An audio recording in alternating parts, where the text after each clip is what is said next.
Hello, everyone, and welcome to another episode of Live from the Blue Seats. It is producer JL here again with another solo episode. And on this episode of Live from the Blue Seats, we're going to, or at least I'm going to just think about things that have gone on during the Rangers preseasons over the last couple of years. Now, there will be some corresponding articles that come through with this that have a couple of different moments of the Rangers preseasons in the past. But seeing as how the preseasons are getting ready to begin and camp has started and things are beginning to warm up a little bit, why not take a little bit of a look back in the, as I like to call it, the spring training of hockey, so to speak. So, anyways, the reason why I wanted to come up with this was because, um, you know, I really want hockey to come back. I've got the itch for it finally. After a couple of months of just kind of watching baseball, preparing for football, you know, uh, hockey, the itch begins to kind of come back, especially after, losing in the Eastern Conference final and, excuse me, and, kind of getting away from that a little bit and just kind of focusing on other sports throughout the summer. Obviously, I've been providing content over the summer with this, but it's a bit different when there's no hockey to be played. So, there was a couple of moves here and there.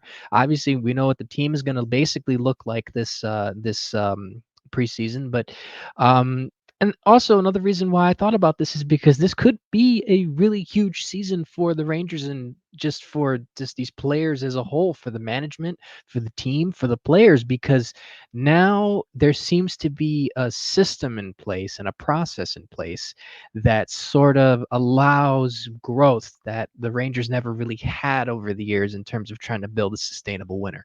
They've always been good, but it's always been kind of piecemeal where they're just kind of put things together. And finally with the rebuild and a lot of these young kids beginning to emerge, and then with the proper talent evaluators, in the organization right now, it's a bit of a different feeling, so to speak. But all of that just kind of brings the excitement back into hockey, and I can't wait. And I was looking at the schedule and I was thinking about going to a few preseason games. Obviously, being a season ticket member, I um, I have this sort of, I don't say obligation, but I get a preseason game within my package. So I figure, I was thinking about that, and then I thought about a couple of moments of some games that I had gone to, and then also some of the other ones that I'd seen on TV. So I figured I might as well just talk about it for a little bit, just kind of put something in your guys' heads. Like I said, there will be a couple of pieces all throughout the month of September that will have different types of moments, some that you may remember, some that you may not remember. I mentioned in the articles that I tend to remember a lot of things, and if it weren't, if you didn't know that by now, with a lot of the nostalgia pieces I put together, it's really evident that I really, for some reason, when it comes to sports, I just remember a lot. I guess maybe because I like sports so much, and it's part of like my coping mechanism to help me remember things, but it's great.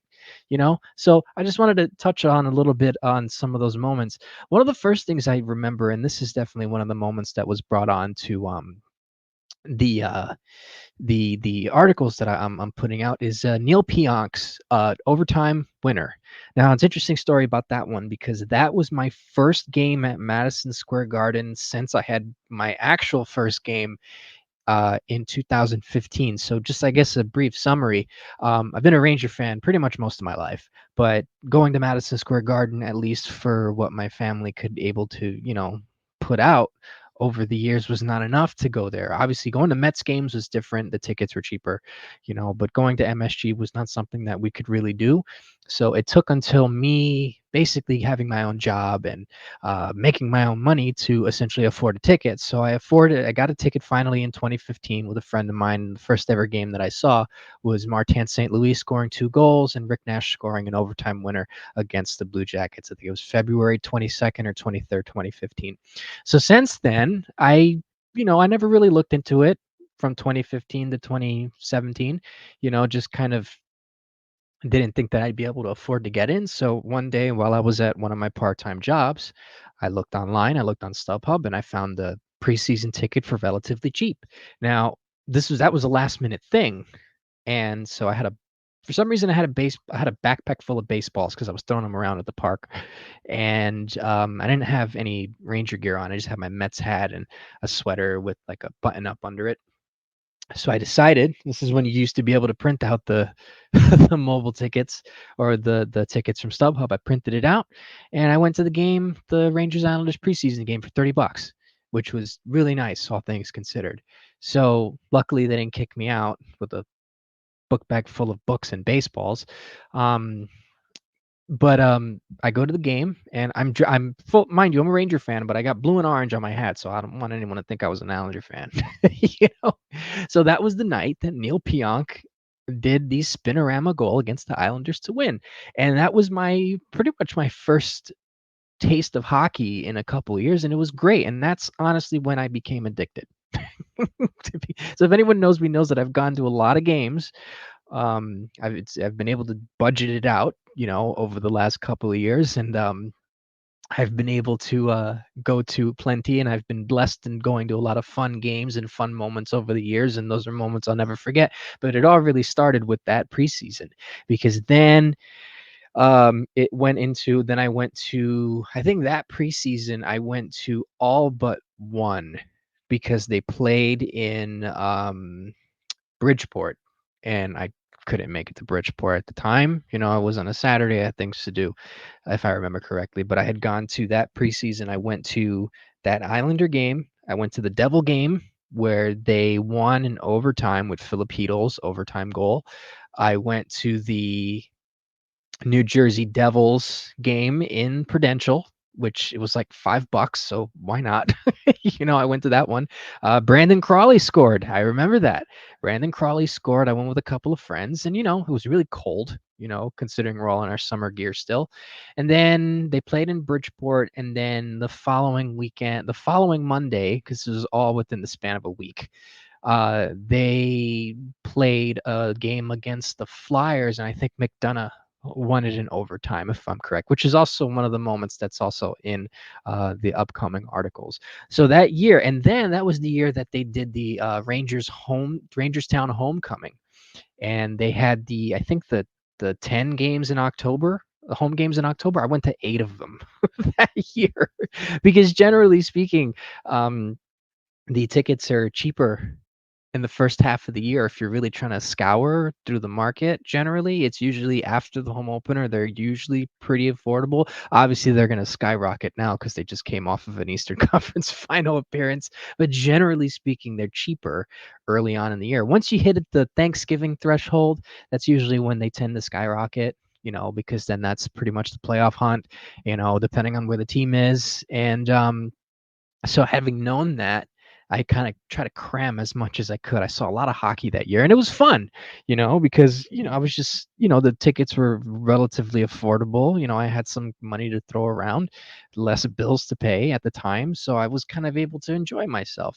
So I remember the Neil Pionk overtime goal was the one that kicked it off, and then Filipino scored an overtime goal, which, if you really remember the time, um, they had just traded Stepan. They had just drafted both Heedle Anderson that year, if I remember that correctly. And so they were basically trying to rush these guys into the lineup. And Philip Heedle, while he was tall, was very undersized and small. Um, and Anderson was quote unquote the one that was more prepared to take over. They had also signed David Desharnais, if I remember correctly, in the offseason to essentially replace that production of Stepan, which, of course, typical Ranger fashion when it comes to free agents. Sometimes that didn't necessarily work. But Filipino scored the overtime winner, and everybody was begging for him to make the team. And if I remember correctly, I think he did make the team, but I think he ended up getting sent down not too long after that. But and then obviously the McDonough overtime winner against the Flyers, the following week, which was pretty cool because I hadn't seen an overtime winner up until then. And then also it was me beginning to really get addicted to listening to that goal horn in the song and really chanted in the arena because when you hear that Rangers goal song for the first time, which um, I did back in 2015, it was kind of like a life-changing experience. you know, because you hear it on TV so often, and finally being able to hear it in person was really cool. Another preseason thing that I remembered, which I might include this one too, I don't know why it just came up to me now, was I think maybe the year after. Um, I had jury duty this one day. It was September 16th or something. I ended up getting sick afterwards. I just remember that whole day was fun, and then I got sick. The Rangers were playing the Devils. Um, my sister had wanted to go to a hockey game, and obviously MSG tickets are, you know, expensive, like I said. So the preseason games are relatively affordable. My sister wanted to sit in the lower bowl. So she treated me to a game, Rangers Devils preseason. And lo and behold, Vinny Lettieri ended up scoring an overtime winner that day. I'll never forget that because it was like, for some reason, whenever I bring people, like my first hockey game went all the way through. My sister's first hockey game went all the way through. When I say all the way through, I mean you go first three periods, you go through a whole overtime, and then you go to a shootout. So she lucked out with that one too. And I remember Vinny Lettieri right in front of the net. They found him open. I don't know if it was a power play. I can't really remember. I'll have to double check.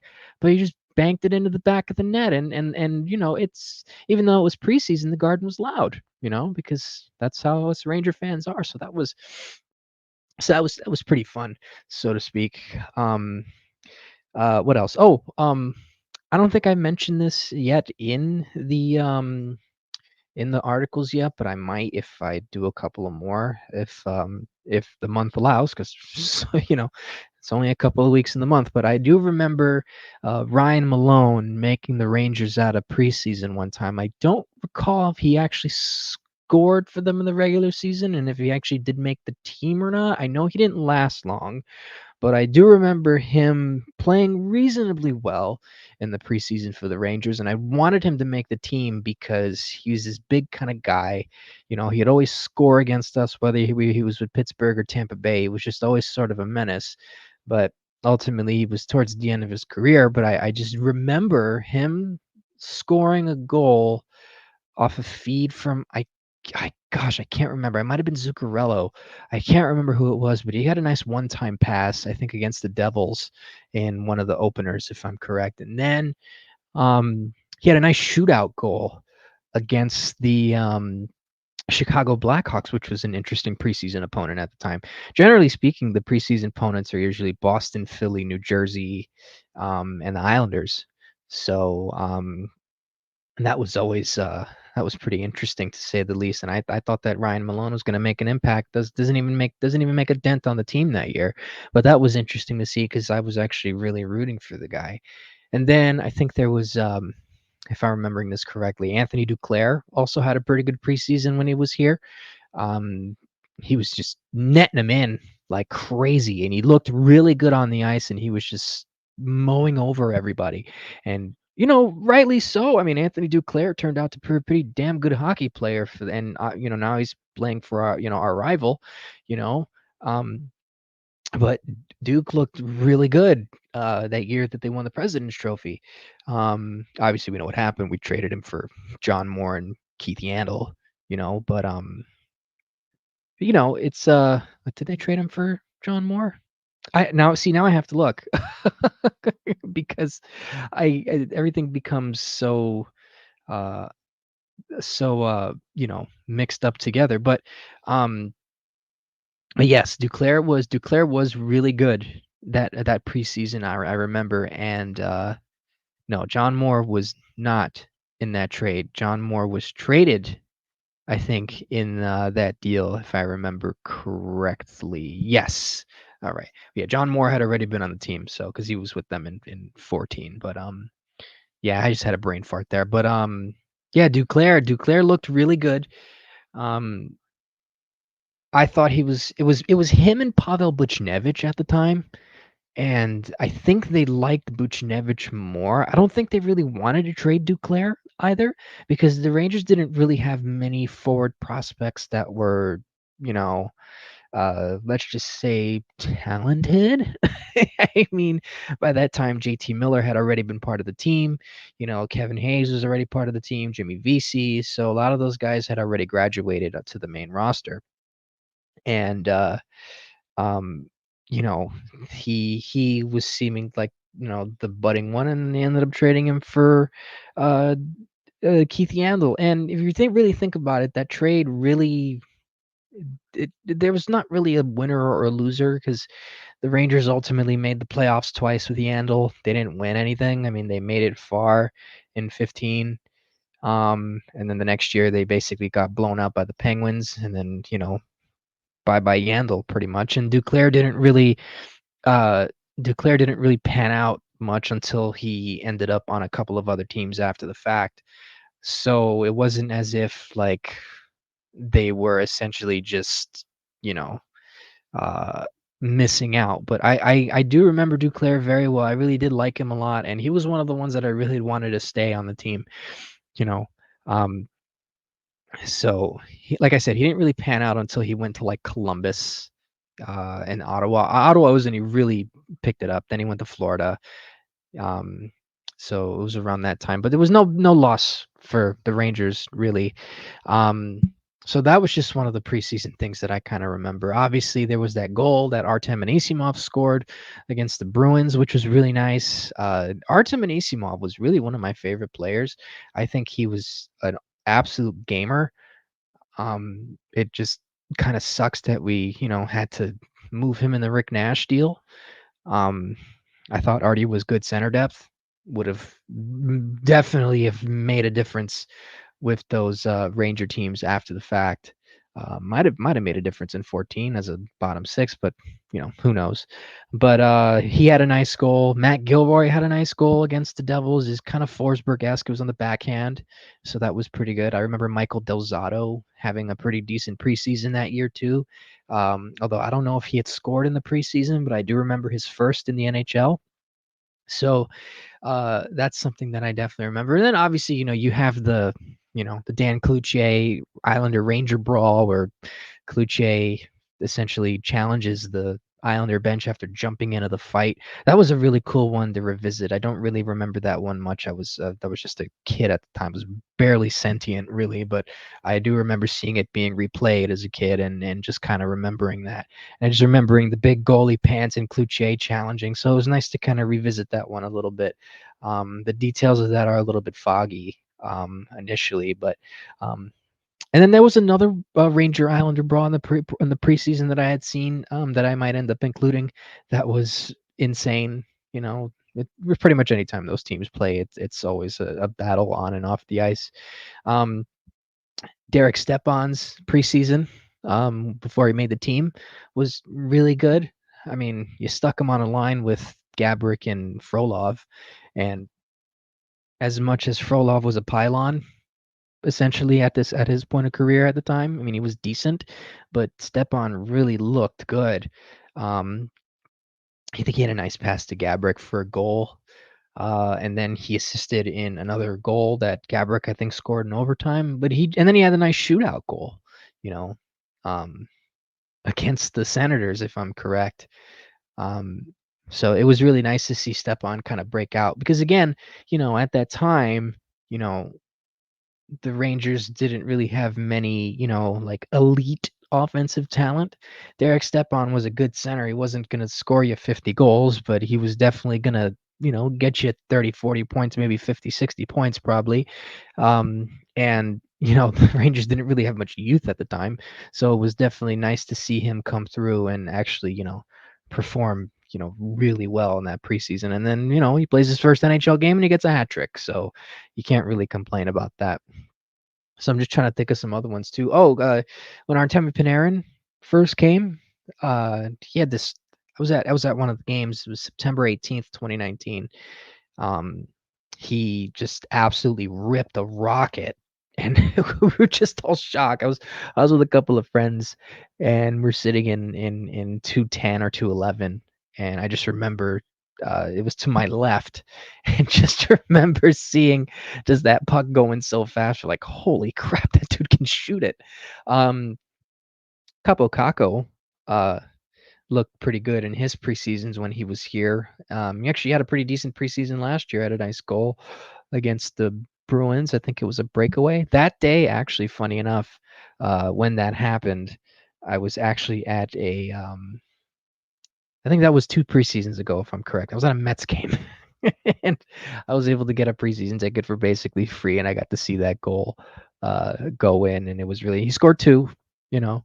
So that was pretty fun. I'm just trying to think more. There's been so many, but I just always find it interesting that there's another thing too is, Alexei Semenov. He was a defenseman, and the Rangers had signed him into camp, and he looked really good during camp. But then he didn't come up with the team because the report is that his wife didn't want to come, and his wife basically told him, "I'm not doing that." And he was like, "Okay." There's multiple reports that refute the details of what happened, but I just remember finding out that Semenov couldn't make the team. And if I and I apologize if I'm not remembering this correctly. Um, but I do know that Semenov was on the team during preseason and he was really good, really, defensive presence. He was, longtime NHL vet. I think Tortorella loved him. And then he didn't want to sign either because he didn't want to do it. His wife told him no. Which I think is funny because you don't normally see people just say, "All right, well, team took a chance on me, and now I'm going to say no." Something's a bit off here, you know. So I'm just, it's just pretty cool, kind of, you know, going through some of the, preseason moments. And then, speaking of Keith Yandel had the overtime penalty shot, which I don't think I was there for that one. I don't think so. But I do remember watching it, and I remember finding it interesting because I mean, granted, it was as textbook a penalty shot as you could find, but I never would have thought that they would have actually called it. It's like, why would they call a penalty shot in the preseason? But I guess it's preseason for the referees too, and they got to brush up on some changes and whatnot. But um, that was a pretty fun one. I remember, um, like a preseason overtime goal, like a preseason overtime shootout, nonetheless. Um, so I like I said, I have a couple of articles coming out that just kind of highlight some of these moments. Some may be included, some may not be included. Obviously, there's so much that you can talk about, and the reason why I say that is because preseason is generally forgotten. You know, the only thing that you can really excuse me if that came through, I'm sorry. Um, I've had a lot to eat today. Um, preseason is generally forgotten, and sometimes, you know, you don't know what happens, and sometimes it just things just kind of fall through the cracks. And some cool moments. Oh, another one that I just remembered too was Sammy Blais' nifty goal against the Devils, and I just remember that goal happened. It was great, obviously, because we had just the plan of the offseason didn't really formulate, because we all kind of figured it out that they were trying to go after Eichel that year. Um, so they traded Buchnevich to the Blues for Sammy Blais, which, I mean, wasn't the worst deal. I mean, some Ranger fans don't like it, but I mean, they've made much worse, like the Tampa Bay deal, you know, uh, which I thought was good at first, even though at the time I thought it was a little underwhelming. But that move compared to the Buchnevich move it's nothing. The Buchnevich move was nothing compared to that Tampa Bay deal. I mean, they only really got, I think it was Keandre Miller out of it. I know they got Nils Lundqvist out of it too, if I'm remembering correctly. Again, if I'm wrong, feel free to correct me. I'm just doing this right off the hip. But Sammy Blais came in and he made his presence known. I think it was Studenic of the Devils. He was in his defensive zone. He turned it over. Sammy Blais put a move, went like a nice forehand, backhand, and was able to roof it past the goaltender. And it, just kind of showed that Sammy Blais had the physical size and talent to do it. And then, that play, even though he never scored a goal for the Rangers, which is another, sort of thing that, you know, which really interesting. He got a couple of assists, but just never scored an actual goal with the Rangers that counted. But he did get this one in preseason, and I was enamored because he not only did he play well, but he was the physical guy that you could say that they had been lacking for a bit. So that was that was definitely interesting. And then obviously PK Sluban, Mr. Slewfoot PK over here basically ended his season, and I really think that affected him a lot because he was never the same after that, and he's not even the same now. That injury was really bad. I was actually, if I'm correct, I was at that game, and I think since then Subban had become public enemy number one at MSG. And rightly so, because as much as Subban likes to sort of downplay it, so to speak, it was a dirty play, and it essentially ruined his season, and it could have possibly ruined his career. Ranger fans are a lot, at least the older ones, are accustomed to seeing players getting their careers ruined by opponents. AKA Dennis Potvin to Nilsson. So um, it was kind of crummy to see. So, but that preseason goal was really nice because it just kind of showed me that this kid has something. But it's just a shame that, we ended up trading him back to the Blues for Vladimir Tarasenko, who I kind of wish the Rangers had kept too. But, it's just crazy how an injury can, possibly really derail things. And it's sad because I think Sammy Blake could have been a productive player. We're basically clamoring for him, throughout the playoff run in 22. I mean, they were just basically looking for bodies, and everybody thought Sammy Blais was going to be the answer. And if he had played, maybe he could have, made a bit of a difference. Who knows? I will never find out because even though he was skating, the medical team didn't deem him viable and healthy enough to play, which was fine. And he ended up. And the thing was is that the following season, um, which is essentially the season Gerard Gallant almost got fired. Um, they they were really banking on him to do something, and he was a team guy. Even after that whole fracas with Calgary after the All-Star break, which that game was electric. Oh, that was such a fun game to go to, let me tell you. And Sammy Blais really, like, that was right before he had gotten traded too. Sammy Blais really, like, made it known. He was really throwing the body around, and I thought that could have been a difference maker, but unfortunately, he didn't really get to do much after that, and then we ended up shipping him off. So, but that preseason goal, though, let me tell you, was definitely something. But, like I was saying, there's a lot of moments that have happened during the preseason, and you don't really remember, or sometimes they just fall through the cracks because the stats don't count. Capo Caco's first preseason here, he played incredibly well. Just unfortunately David Quinn messed him up.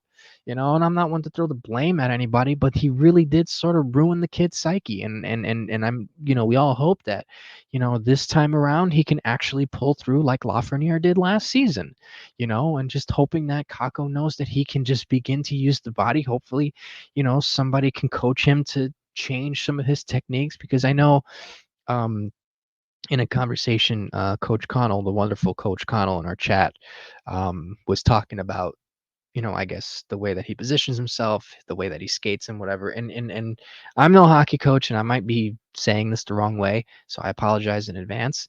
But he pointed out, because Connell is, pretty big deal in the hockey world, coaching wise, up and coming, was basically just talking about how a lot of his stuff, a lot of Kako's stuff is just kind of like easy to take advantage of with like his puck handling and the way that he skates, the way that he protects the puck. So I think um, if Kako can just kind of maybe work on the basics, work with the guys now, the same guys that were able to turn around Lafreniere, and kind of reach back into that skill that he had during World Juniors. Obviously, the the rinks were bigger, but we've seen Kako do well here. So there's definitely something to tap into, so to speak. So that's why he's still here, which is nice because He's an affordable option and he can do well, and we know what he's capable of. He's probably not going to score 50 goals. Don't think we were really going to get that at the onset. But if he can just maybe pot in 20 goals, 25 goals, I think that's more than enough. And those preseasons that I'm talking about, the preseasons that he would be here for, that he's been here for, really showed that. Obviously, he's playing against inferior competition, but the kid clearly has some amount of skill, and you can't just dismiss that. Now, if something happens where he just can't put it together this time around, then obviously you try to move him for something that you can get much out of, because now this is the point in time we can't coddle anybody anymore. We were able to do it for the last 2.5 years after the rebuild. During the rebuild, you were able to be patient with these guys, but we had the wrong coaching group, and now you have the right coaching group, and now you don't really have the time because now you have to compete.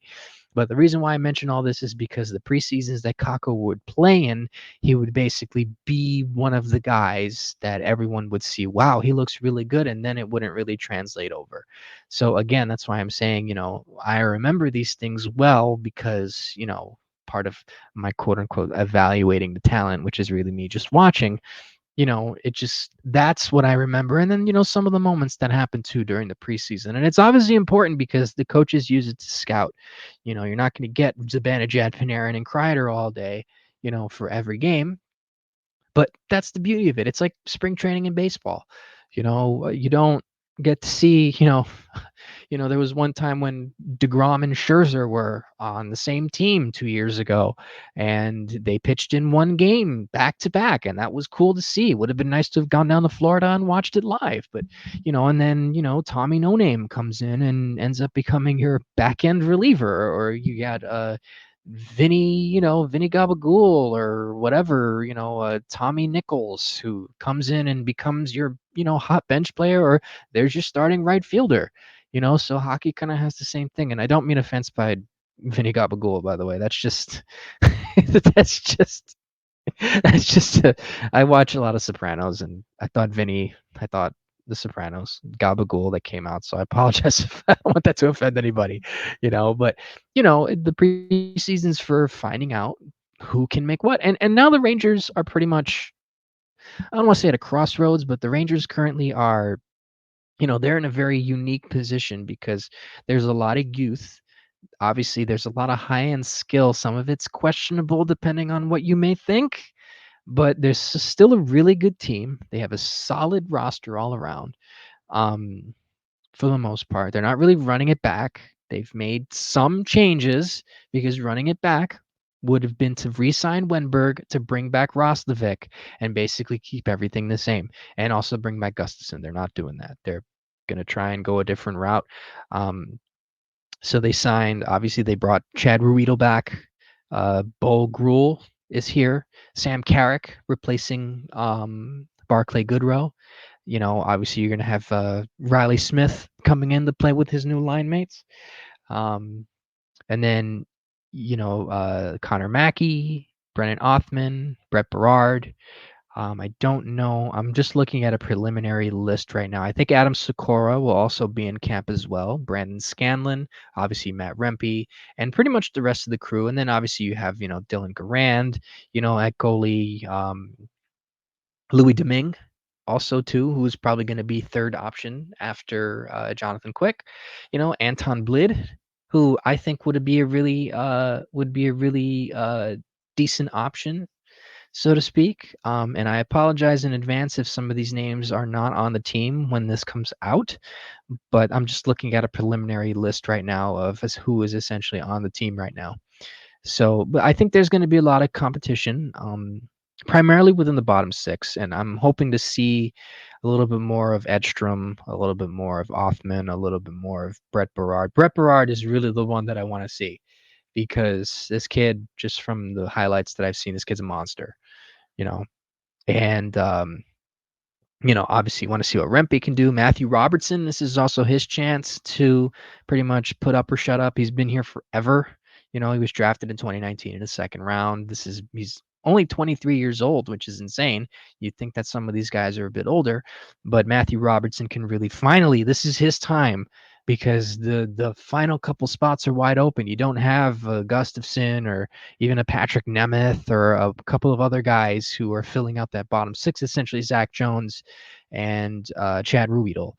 And maybe he outplays one of them. Who knows? So that's going to be interesting. So obviously you're going to have, pretty much the top end is set. You have uh, Trocheck, Lafreniere, Panarin, Kreider, Zibanejad, Smith, and then it'll be Hedel, Kako, Cooley. Maybe that moves around a little bit, and then you have VC, Rempe, Carrick, and Edstrom. And then you can make a case whether you want to put Othman in one of those spots, move Cooley down to the fourth line. Maybe Brett Berard finds his way into a top six role or its bottom six role, maybe. Maybe they trade Capo Caco with who knows? Who knows? But this preseason is going to definitely be an interesting one because essentially the roster's already set. Oh, and I can't forget Johnny Brodzinski either. Johnny Brodzinski is definitely going to be part of that bottom six sort of shuffle. And the good thing about a lot of those guys is basically everything's movable, you know. And then, you know, obviously the goaltending is set. Igor, Jonathan Quick, Louis Domingue, Dylan Garand. There's your top four, pretty much. I don't really think there's anyone else in terms of goaltenders. Maybe some depth in Hartford, but uh, we're recording this early in the month. So I don't have an official camp list. I'm sure when that comes out, there'll be an article about it, and then maybe there might be a podcast covering it at the time. But right now, this is just focusing more on the preseason moments. And then once that comes, oh, and I also forget about Alex Belziel too. He might actually, compete for a job too. But like I said, this is just a preliminary list on Hockey Reference. I assume that all these guys are, still on the NHL roster, at least signed to the NHL team. So, like I said, maybe we get some fun preseason moments this year. So, anyways, so that's pretty much it for now. Like I said, preseason has always been somewhat forgotten outside of a couple of things here and there. I like to reminisce about it because it's interesting to see how the preseason relates to the regular season. And it's essentially, like I said, the spring training of hockey, and there have been some pretty interesting moments. So look out for those pieces that will be coming out.